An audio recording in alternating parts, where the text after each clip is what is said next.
In this video, you will see Kepler's laws of planetary motion. The laws are empirical in nature, since they were derived from the observations of the Danish astronomer Tycho Brahe. As always on this channel, you can expect a clear and concise explanation of each topic. Please don't forget to click on the like button, subscribe to our channel, and activate the notification bell. Your support is crucial for our channel's growth and enables us to continue creating quality content. Thank you in advance for your support. The movements of the planets, stars, and other celestial bodies have been observed for thousands of years. In early history, scientists regarded the Earth as the center of the universe. This geocentric model was developed extensively by the Greek astronomer Claudius Ptolemaeus in the 2nd century and was accepted for the next 1,400 years. In the illustration below, for simplicity, only the Earth, the Moon, and some planets are represented. The notion that the Earth was the center of the universe is certainly an understandable one. The geocentric model essentially came down to two common observations. First of all, to ancient astronomers, the stars, the sun, and the planets appeared to revolve around the Earth on a daily basis. Second, from the perspective of the Earth-bound observer, the Earth did not appear to move, making it a fixed point in space. In the 16th century, Polish astronomer Nicolaus Copernicus began devising his version of the heliocentric model. He probably read ancient Greek theories on the movement of the Earth through the heavens, including some writings that espoused a heliocentric view that all of the planets, including the Earth, orbited the Sun. In 1543, Copernicus showed that Earth and the other planets revolve in circular orbits around the Sun, the heliocentric model. Danish astronomer Tycho Brahe made accurate astronomical measurements over a period of 20 years, providing the data for the currently accepted model of the solar system. German astronomer Johannes Kepler, who was Brahe's assistant, acquired Brahe's astronomical data and spent about 16 years trying to deduce a mathematical model for the motions of the planets. In 1627, Johannes Kepler published his laws of planetary motion. The laws are empirical in nature and were deduced from the observations of Tycho Brahe.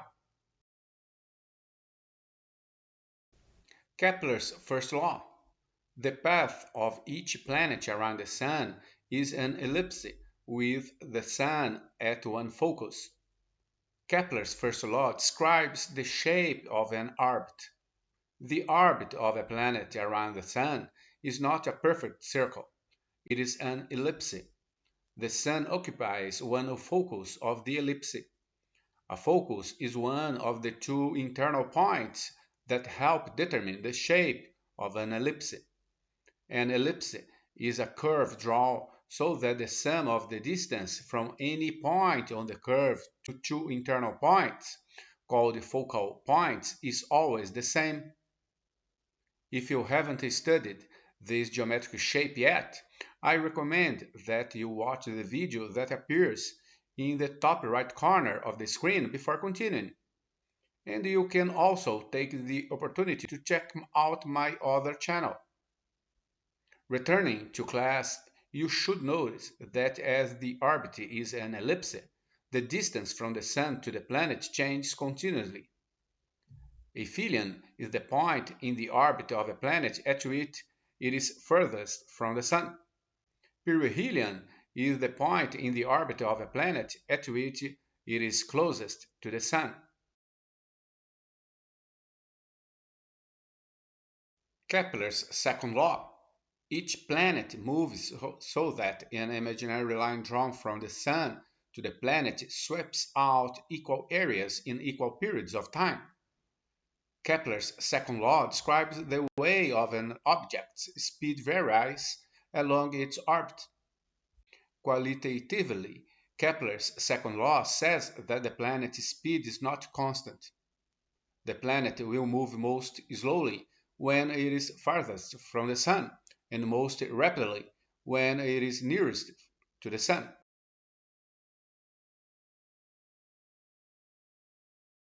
Kepler's third law. The ratio of the squares of the periods of any two planets is equal to the ratio of the cubes of their average distances from the Sun. The average distance from the Sun is half the distance between the furthest points in the planet's orbit. In this case, the semi-major axis of the elliptical orbit is used.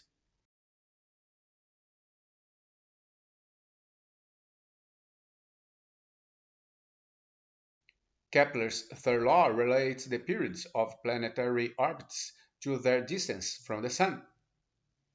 If T1 and T2 represent the periods, the time needed for one revolution about the Sun, for any two planets, and A1 and A2 represent their average distance from the Sun, then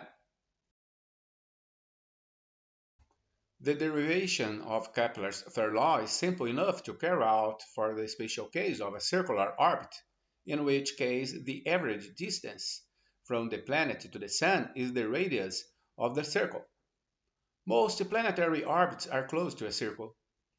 Consider a planet moving around the Sun in a circular orbit. Because the orbit is circular, the planet moves at a constant speed v. The mass of the planet is represented by the lowercase letter m, and the mass of the Sun by the capital letter M. The gravitational attraction of the Sun keeps the planet in its orbit. Since it is the gravitational force between the planet and the Sun which provides the centripetal force, we can write. We can solve this equation for speed squared. The period of the planet is the time taken for one complete orbit, and the distance around one orbit is equal to the circumference of a circle. Thus, the speed v of the planet in its orbit is equal to the circumference of the orbit divided by the speed required for one revolution. We can substitute this into the previous equation. After rearranging this equation, we obtain Kepler's third law. The quantity on the right side is a constant that depends only on the mass of the central body about which the planet orbits. Although here we apply the laws of the planets orbiting the Sun, they apply equally well to other systems, either natural or artificial orbiting Earth or any other massive central body.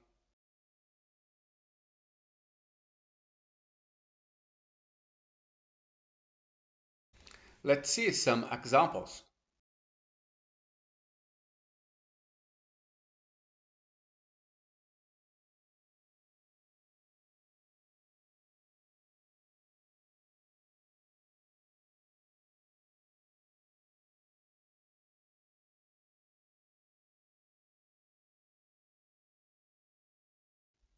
We are given the periods of the planets and the distance Earth-Sun.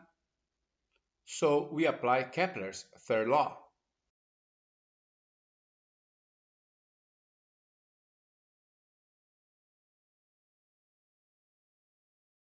Let's see another example.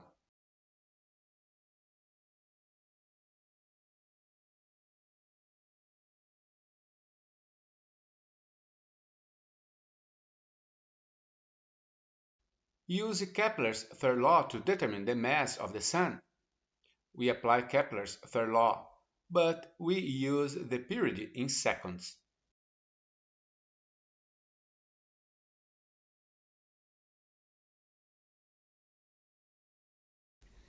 A special type of orbit is one in which a satellite is positioned so that as it orbits, the Earth rotates below it at the same rate.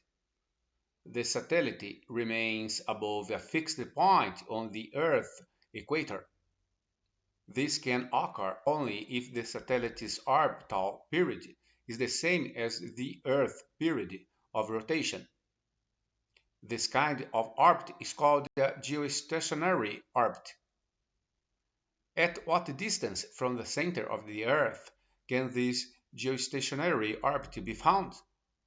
What's the orbital speed of the satellite? We use Kepler's third law. For a satellite to stay above a fixed point on the equator, it must take exactly 24 hours to complete one orbit. And we use the mass of the Earth and the period t measured in seconds. So for a satellite to occupy a geostationary orbit, it must be at a distance of 42,300 kilometers from the center of the Earth and at a point directly above the equator. Note that the radius of the Earth is 6,400 kilometers, so the orbital radius is 35,900 kilometers. To find the orbital speed, we divide the distance traveled during one orbit by the period.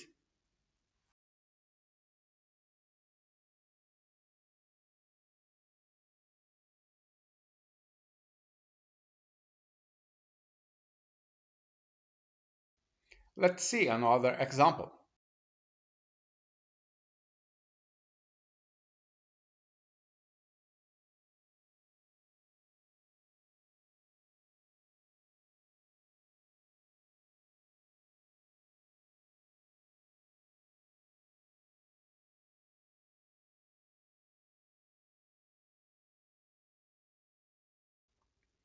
We begin by calculating the average distance from the Sun.